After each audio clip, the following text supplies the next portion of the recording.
Welcome to another episode of the NewsRamp Travel and Leisure Podcast.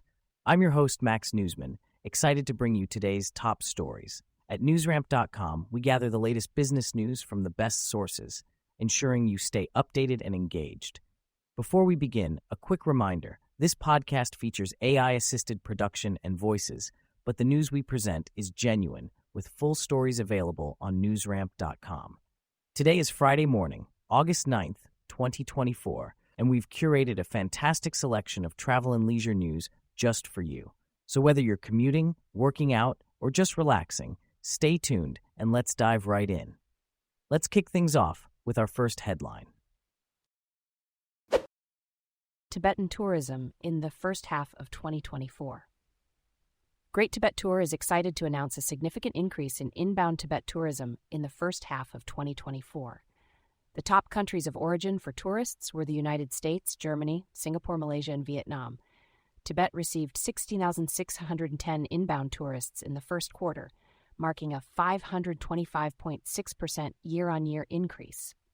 The Chinese government's visa-free policies and entry facilitation measures have contributed to a stable rise in foreign travelers to China for tourism and business.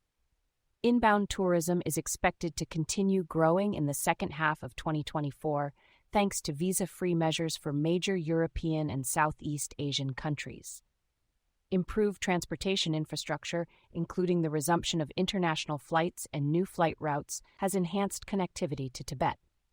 The Lhasa-Shigatse Expressway, opened in June 2024, has significantly reduced travel time. Popular attractions for foreign tourists in Tibet include the Potala Palace, Namso Lake, Everest Base Camp, and Kailash Mansarovar Yatra. To visit Tibet, tourists should contact a local Tibetan travel agency to obtain the necessary Tibet travel permit in advance. Thank you for joining us today. That's it for this episode of the NewsRamp Travel and Leisure Podcast. As a reminder, NewsRamp curates news from leading newswires like Newsworthy.ai, 24/7pressrelease.com, newsdirect.com, and blockchainwire.io. We encourage you to visit newsramp.com to read all of today's news.